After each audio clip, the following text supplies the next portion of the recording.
huminto ka. Kahit ano pa ang ginagawa mo ngayon, huminto ka. Hindi para sa lahat ang sasabihin ko sa iyo, ngunit para sa iyo ito. May nangyari sa iyo kaninang umaga at maaaring wala ka pang salita para doon. Ngunit may gumalaw sa loob mo at naparito ako upang sabihin sa iyo kung ano yon. Ikaw ang taong matagal nang may dinadala na walang makausap ng tama. Ikaw ang taong tahimik na nagtatanong kung bakit ikaw ang palaging mas nagsisikap, mas nagtitiis, mas nananatiling tapat at gayon paman parang hindi pa rin bumubukas ang pinto. Hindi ka baliw, hindi ka huli, hindi ka pinabayaan. May dahilan kung bakit biglang may bigat ang ilang pag-uusap na dati normal lang. May dahilan kung bakit ang mga dating kumakapit sa iyo ay tila humihina na. At may dahilan kung bakit pakiramdam mo ay may pinto sa loob mo na dahan-dahang bumubukas kahit wala ka namang nakikitang nagbabago sa labas. Manatili ka sa akin. Dahil sa dulo nito, maririnig mo ang mga palatandaan na matagal nang kumakatok sa buhay mo. Malalaman mo ang isang pattern na matagal kang ikinulong nang hindi mo namamalayan. At maririnig mo ang isang deklarasyon na hindi ko sasabihing basta-basta lamang dahil para iyon sa mismong sandaling ito. Bago matapos ito, makikilala mo kung bakit ang bigat na iyan ay hindi sumpa kundi pag-aayos. Makikilala mo kung bakit ang tila pagkawala ng dating sigla ay hindi pagwasak kundi paglipat. At maririnig mo kung bakit ang pangahawak mong matagal nang ginagawa ay hindi na ang tinatawag sa iyo ngayon. Kaya makinig kang mabuti dahil ang mensaheng ito ay hindi dumating sa iyo sa aksidente. Dumating ito na para bang may nagtakda na ng oras at ang oras na iyon ay ngayon. May mga gabi na ang langit ay hindi sumisigaw, bumubulong lamang ito. At may mga umaga na ang sagot ay hindi dumarating sa pamamagitan ng ingay, kundi sa pamamagitan ng pagkilala. Kaya ang unang palatandaan ay ito. May mga sandali nitong mga nakaraang linggo na nagigising ka ng walang dahilan, madalas sa iisang oras, at kahit bumalik ka sa Pansin, kailangan mong maghanda ngayon. Naghanda ako ng eksklusibong material para sa mga nararamdamang inihiwalay para sa mas dakilang layunin, ngunit nabubuhay na napapaligiran ng ingay, mga abala at mental overload. Ito ay isang 30 araw na paglalakbay na magbabago sa iyong buhay. Isang ginagabayang landas upang protektahan ang iyong isipan at maghanda sa darating na may pang-araw-araw na pagsasanay sa focus, limitasyon at disiplina. Itigil mo na ang pakikipag-usap sa ingay. Matutunan mong tukuyin ang mga abala bago kanila kontrolin at palakasin ang iyong isipan. Available din sa immersive audio version. Mahigit 10,000 mambabasa na ang nagbago ng kanilang buhay sa pamamagitan ng 30 araw na paglalakbay.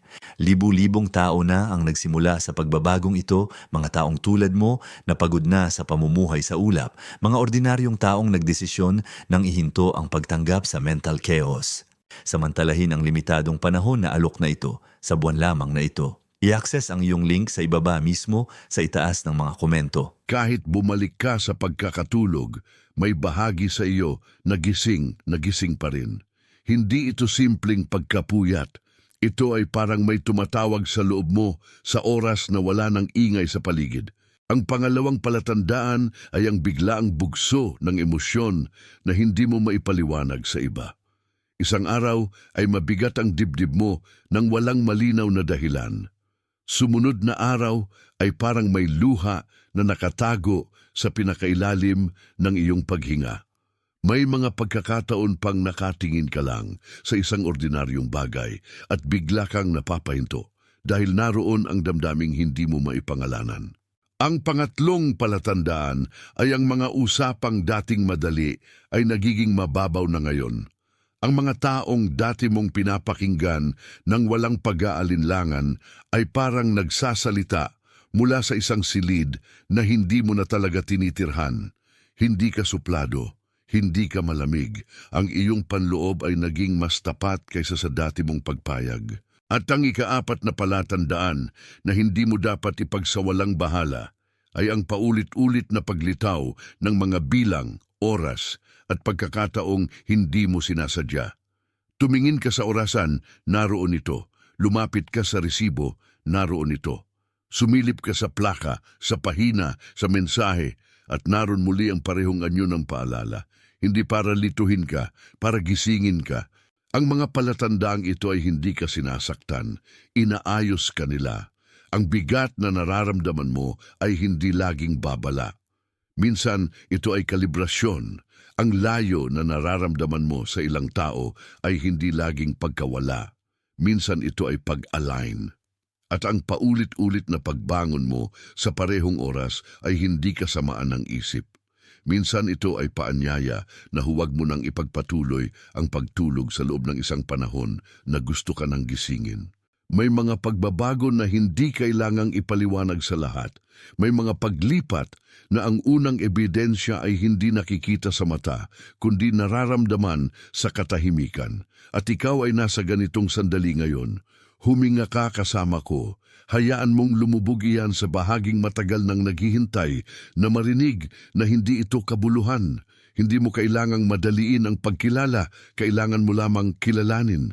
Kung may isa man sa mga iyon na tumama sa iyo, kung may isa mang biglang naging malinaw, kung naramdaman mong gumaan ang dibdib mo sa mismong pagbanggit ko, itype mo sa komento ang bilang na 888. Ang pagtatype mo niyon ay hindi laro. Ito ang maliit na pagsang-ayon ng iyong loob sa katotohanan na narito ka na. Iyan ang bilang ng pag-apaw. I-type mo ang 888 at bumalik ka agad sa akin. At ngayon, pakinggan mo ito. Ang mga palatandaang iyon ay totoo, ngunit hindi pa iyon ang pinakailalim. May mas malalim pa kaysa sa mga iyon. Sa ilalim ng lahat ng palatandaan na iyon, may isang pattern na paulit-ulit mong nilalakaran nang hindi mo napapansin. At ang pattern na iyon ay hindi pagiging mahina. Ito ay ang pagsisikap na buksan ang mga pintong sarado na matagal nang hindi ikaw ang susi. Ikaw ay naging bihasa sa pagpilit, bihasa sa pag-unawa sa mga taong hindi naman handang maunawaan ka. Bihasa sa paglagay ng puso mo sa mga lugar na humihingi ng iyong lakas, ngunit hindi ka kayang saluhin. At dahil sanay ka sa pagbigay, naging natural na sa iyo ang umasa na baka sa susunod, makikita ka na rin. Ngunit ang totoo, may mga pagkakataong hindi pinto ang sinusubukan mong buksan. May ilang bagay na inaantay lang na tigilan mo ang pagtulak. Iyon ang pattern. Ang pagkapit sa mga bagay na matagal nang hindi sumasagot, ang paglalaan ng mas maraming lakas sa mga relasyong mas lalo ka lamang pinapaliit, ang pag-uulit ng parehong dasal sa parehong paraan na parabang ang lakas ng panalangin ay nakasalalay sa pagod mo. At sa bawat ikot, ang puso mo ay napapagod hindi dahil mali ang hangarin mo, kundi dahil mali ang direksyong sinusubukan mong pagdaanan. Hindi ka laging pinahinto ng tadhana. Minsan, ang tadhana ay hinayaan ka lang na maramdaman kung gaano ka nakatagal nagbubuhat nang wala nang dapat buhatin. Kaya kung minsan ay napapaisip ka kung bakit parang wala nang saysay ang ilang pagsisikap, hindi dahil wala kang halaga, kundi dahil ang halaga mo ay hindi kailanman nakatali sa iyong kakayahang ipaglaban ang maling pinto hanggang sa huli. Hindi iyon katapangan kapag ang kapalit ay ang unti-unting pagkaputol ng iyong sariling kalooban. At ang masakit na katotohanan na mahirap tanggapin ngunit kailangan mong marinig ay ito. Mas matagal kang nanatili sa pattern na iyon, mas lalong naging normal sa iyo ang mabuhay sa hindi sapat. Natuto kang maging mahinahon sa kulang. Natuto kang tawaging pasensya ang paglalagay ng sarili mo sa gilid. Natuto kang tawaging kababaang loob ang paglimot sa sarili mong pagnanasa. Ngunit hindi iyon ang iyong likas na anyo. Natuto ka lamang doon para mabuhay. May ugat pa yan, may pinanggalingan pa yan. At ang ugat na iyan ang hindi mo dapat takasan dahil doon mo makikita kung bakit ganito kalalim ang pagod mo. Isipin mo ang isang punong matagal nang nakatayo sa gitna ng isang bakuran. Hindi ito bumagsak, hindi ito nagkapira-piraso. Ngunit matagal nang may mga taong nag-alis ng liwanag sa paligid nito, matagal nang may malamig na anino na itinapon sa lupa nito, matagal nang may hangin na hindi na nagdala ng tamang panahon. Ganyan ang nangyari sa loob mo. May panahon na ang iyong tinig ay mas madali mong ilalabas. May panahon na ang iyong loob ay mas mabilis sumagot sa katotohanan. Ngunit isang bagay ang nangyari noon, maaga o huli, sa isang sandaling hindi mo na muling binalikan ng buong buo.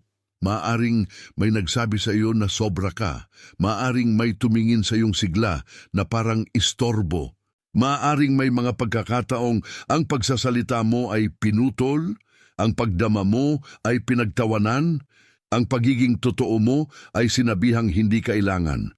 At kaya nagsimula kang matutong yumuko bago ka patamaan. Ang punong ito sa loob mo ay hindi namatay. Ngunit may mga ugat na pinalalim sa takot.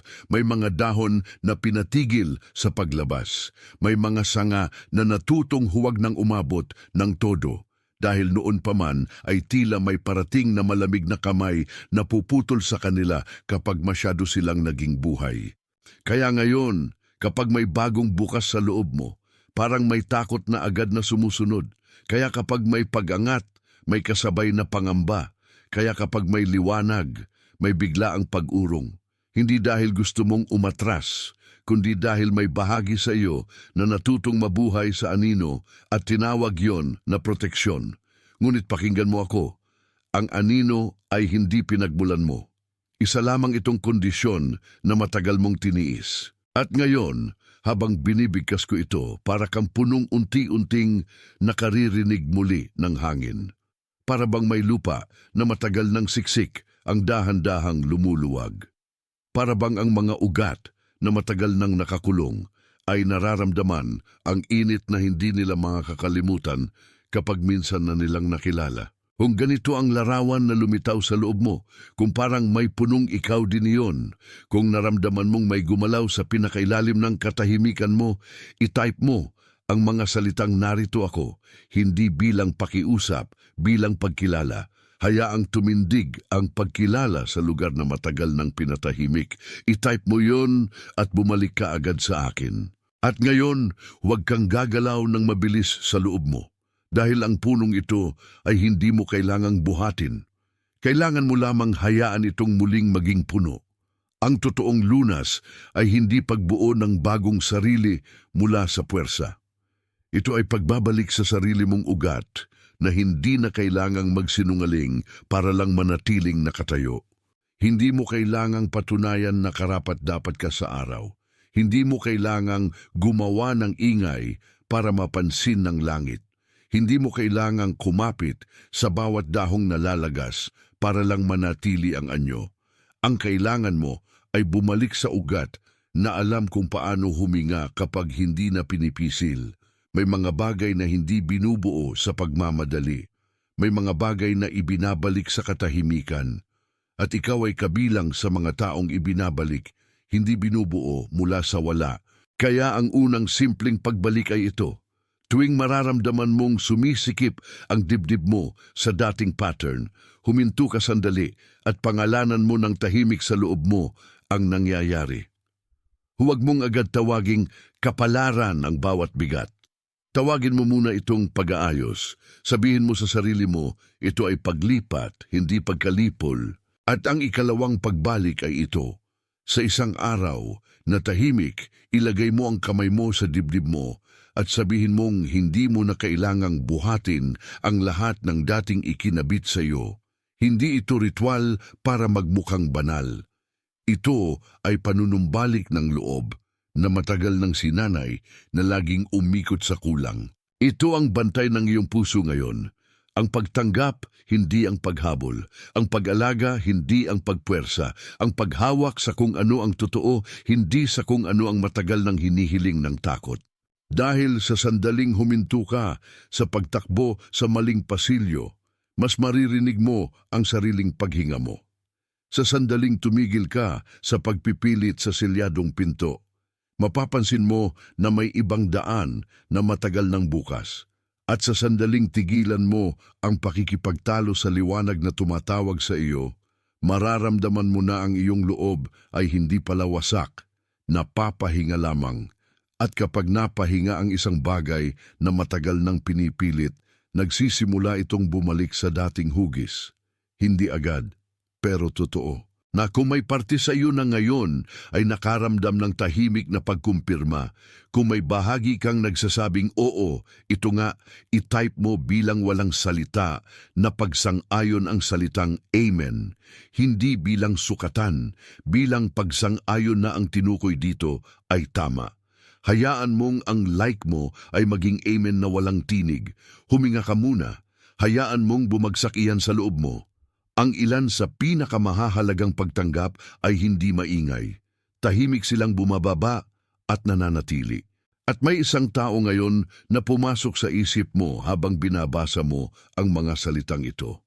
Maaaring isa siyang tahimik ngunit pagod na tao. Maaaring isa siyang palihim na naghahanap ngunit hindi na alam kung saan sisimulan. Maaaring isa siyang taong may magandang loob ngunit matagal nang nagbubuhat ng bigat na walang nakakakita. Kung may mukha kang naalala ngayon, huwag mo siyang ipagpaliban. Ipadala mo sa kanya ito, hindi bilang rekomendasyon, bilang paghahatid. Dahil maaaring siya rin ang taong matagal nang nag-aabang na marinig na hindi siya nabigo, kundi tinatawag palapit. At ngayon, bago tayo lumapag sa huling tatak, may isang bagay ka pang maririnig na kailangan mong itala sa iyong loob. May isang kasunduan na tahimik ng binubuo sa pagitan ng iyong pakikinig at ng langit na matagal nang alam ang pangalan mo. Bago ito magsara, itype mo ang mga salitang ako ang pinili. Hindi bilang hiling, hindi bilang pangarap. Bilang pagpapatibay na ang tinig na narito ay hindi dumaan sa iyo nang walang saysay. I-type mo iyon ng dahan-dahan. Hayaan mong gawin ng iyong mga daliri ang ginagawa na ng iyong espiritu. Ikaw ay pinapatunayan, ikaw ay ibinabalik, ikaw ay inilalagay sa tamang pwesto, ikaw ay hindi na mabubuhay na parang ang sugat mo ang siyang nagdidikta ng wakas mo. Ikaw ay hindi nahahawak sa isang pintong matagal nang nagsara habang may daang bukas sa tabi mo.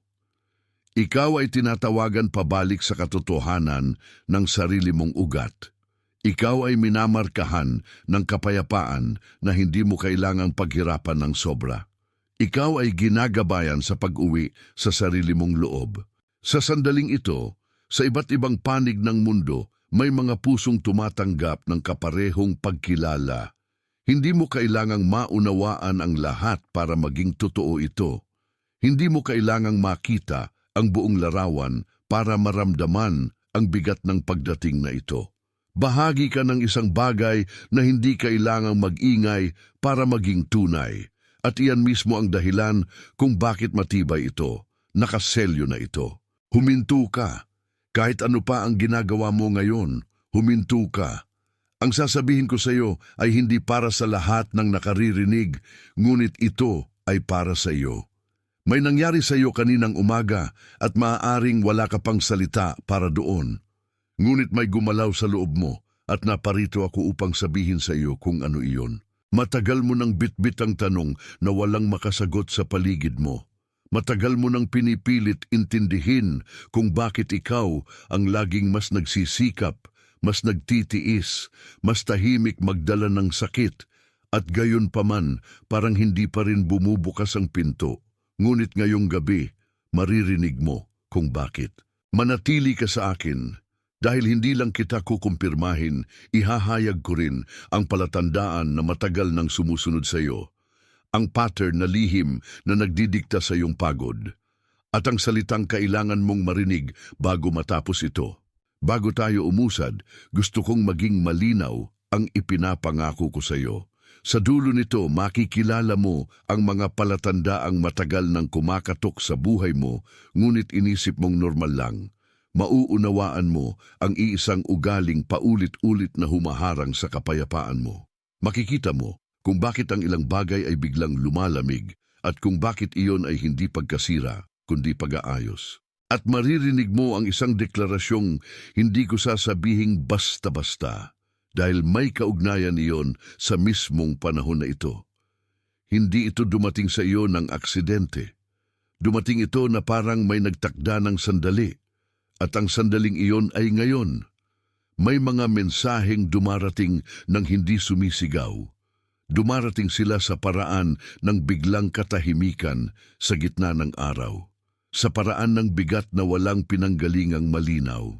Sa paraan ng iyong dibdib na parang may alam na hindi pa naaabot ng isip.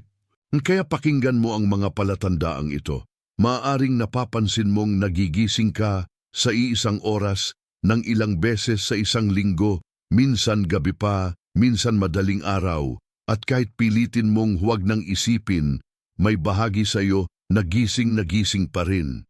Hindi ito simpleng kabog ng utak. Ito ay parang may tumatawag sa loob mo kapag ang mundo ay tahimik na. Maaring napapansin mo rin ang mga bugso ng damdamin na hindi mo maipaliwanag. Isang araw, mabigat ang loob mo nang walang malinaw na dahilan. Sa susunod, bigla kang napapaalis sa isang silid o natitigilan sa isang ordinaryong bagay dahil may damdaming bumabangon na parang alon na walang inaalarmang bagyo sa labas. Hindi ka mahina. Ipinapakita lang sa iyo ng loob mo ang hindi pa masasabi ng bibig. At maaari ring napapansin mo na ang ilang usapan ay hindi nakatulad ng dati. Ang mga taong minsan ay madali mong makausap ay ngayon parang may pagitan na. Ang mga pakikipag-usap na dati puno ng sigla ay ngayon parang tunog na lang. Hindi ka naging masungit. Ang iyong espiritu ay naging mas matapat kaysa sa mga salitang dati mong tinatanggap. May isa pang palatandaan na madalas itinatago ng tao sa sarili niya dahil iniisip niyang baka wala lang. Paulit-ulit na oras, paulit-ulit na bilang, paulit-ulit na anyo sa resibo, sa orasan, sa plaka, sa pahina, sa mensahe. Hindi ito sinadya para lituhin ka. Ito ay para gisingin ang panig mo na matagal nang marunong makakita ng pahiwatig bago pa ito maging malinaw. Ang mga palatandaang ito ay hindi ka sinisira. Ang mga ito ay kumpirmasyon. Ang pagkapagod na iyong dala ay hindi laging pagkaligaw. Minsan ito ay pag-aayos ng loob. Ang paglayo mo sa ilang dating pamilyar ay hindi laging pagkawala. Minsan ito ay pagkakahanay. At ang paulit-ulit na paggising mo sa iisang oras ay hindi laging istorbo. Minsan ito ay paanyaya. May mga pagbabago na hindi mo na ipinapakita sa mata. Sa loob mo na sila gumagalaw. At ikaw ay nasa ganitong sandali ngayon. Huminga ka ng dahan-dahan. Hayaan mong bumaba iyan sa bahaging matagal nang nag-aabang na marinig na may saysay ang lahat ng ito. Hindi mo kailangang madaliin ang pagkilala. Kailangan mo lamang hayaan itong maging totoo. Kung kahit isa man sa mga ito ay tumama sa iyo, kung may tumindig sa loob mo habang pinapakinggan mo ito, i-type mo ang bilang na 888. Ang numero na iyan ay sumasagisag sa pag-apaw, sa pagdating ng higit pa kaysa sa inaasahan. I-type mo ang 888 at bumalik ka agad sa akin. At ngayon, pakinggan mo ako ng mas malalim dahil ang mga palatandaang iyon ay hindi pa ang pinakailalim. May isang pattern sa ilalim ng lahat ng iyon. Sa ilalim ng mga palatandaan na iyon, may iisang galaw na matagal mo nang inuulit nang hindi mo nakikita ng buo. Ang pattern na iyon ay ang pagkapit sa mga pinto na hindi na para sa iyo at ang pagpilit sa mga taong hindi na kayang sumagot sa paraan ng pag-asa mo. Iyon ang tunay na pagod mo, hindi lamang ang bigat ng ginagawa mo, kundi ang bigat ng pagsubok na buhayin ang mga bagay na matagal nang tumigil sa paghinga. Ikaw ay naging bihasa sa pag-abot sa hindi umaabot pabalik. Bihasa ka sa pag-unawa sa mga taong hindi naman handang umunawa sa iyo. Bihasa ka sa pag-ubos ng sarili mong lakas sa mga sitwasyong humihingi ng iyong katapatan, ngunit hindi kayang magbigay ng kapalit na kapahingahan. At dahil sanay ka na sa pagbigay, nakalimutan mong minsan, ang hindi pagbukas ay hindi pa anyaya upang mas lalo kang magpumilit. Ang pattern ay ito. Mistulang katapatan ang pagpupursige mo, ngunit madalas ay pagkalimot na sa loob mo ay may hangganan din. Iniisip mong kung mas magbibigay ka pa, mas maghihintay ka pa, mas tatahimik ka pa, mas sa wakas ay makikita ka rin. Ngunit maraming beses ang ginagawa mo ay nakikipag-usap sa isang pintong matagal ng sarado. Hindi ka pinili ng sugat mo. Ngunit natutunan mong sumunod sa direksyon nito. Natutunan mong tawaging pasensya ang pagkapit. Natutunan mong tawaging kababaang loob ang hindi pagkilala sa sariling pagod. Natutunan mong tawaging lakas ang pananatili sa lugar na dahan-dahang kumakain sa iyo. Ngunit hindi iyon ang katotohanan ng iyong pagkatao. Isa lamang iyong paraan ng pag-survive. At ang masakit kapag matagal kang nanatili sa ganitong pattern, nagiging normal sa iyo ang kulang. Nasanay kang tumanggap ng bahagya. Nasanay kang makontento sa mga pira-pirasong sagot. Nasanay kang manahimik kahit may bagay na sa loob mo ay matagal nang sumisigaw na hindi iyon ang buong kwento. Hindi ka naging mahina dahil napagod ka. Napagod ka dahil matagal kang nagtulak sa maling direksyon. May mas malalim pa sa pattern na iyan. At kapag nakita mo ito, mas malinaw mong mauunawaan kung bakit ganito ang bigat na matagal mong binubuhat. Isipin mo ang isang punong matagal nang nakatayo sa gitna ng isang bakuran. Malalim ang ugat nito, matatag ang katawan, ngunit sa matagal na panahon ay may aninong paulit-ulit na ibinabagsak sa lupa nito. Minsan malamig ang hangin, minsan mabigat ang lupa, minsan ang paligid ay parang hindi na umaangkop sa kung ano ang nilikha para dito. Ganyan ang nangyari sa loob mo. May isang panahon na ang boses mo ay mas madaling umahon. May panahon na ang mga mata mo ay mas mabilis makakita ng totoo. May panahon na ang loob mo ay hindi pa takot sa sarili nitong liwanag. Ngunit isang bagay ang nangyari noon. Isang pagkaputol, isang malamig na pagtuturo, isang tahimik na pagdama na ang pagiging ikaw ay kailangang bawasan para lang manatiling ligtas. At mula roon, nagsimulang tumubo ang ugat ng pag-iingat. Hindi ka basta tumahimik, tinuruan kang manahimik. Hindi ka basta umiwas, sinanay kang mag-urong. Hindi ka basta nagduda sa sarili. May mga sandali sa buhay mo na pinagdudahan ka muna ng kapaligiran hanggang sa matutunan mong ikaw na rin ang magduda sa iyong sariling lakas. Kaya ang punong ito sa loob mo ay nabuhay sa anino. Hindi ito namatay. Ngunit may mga dahong hindi na umabot sa araw. May mga sanga na natutong huwag nang sumubok masyado. May mga ugat na hindi na nagtagal sa lupang dapat sana ay mas malawak dahil minsan sa buhay mo mas ligtas ang maging maliit kaysa maging totoo. Ngayon mo marahil naiintindihan kung bakit kapag may bagong bukas, may biglang pangamba. Kung bakit kapag may pag-angat, may kasabay na pag-urong. Kung bakit kapag may pagkakataong sumigla, may sariling kamay kang marahang humahawak sa sarili mo para huwag ka nang umasa ng labis. Ang anino ay naging kondisyon mo, hindi pinagmulan mo. At ngayon ay naririnig mo na ang hangin sa pagitan ng mga dahon na matagal nang hindi nakatugon. Nararamdaman mo na ang lupa na dahan-dahang lumuluwag.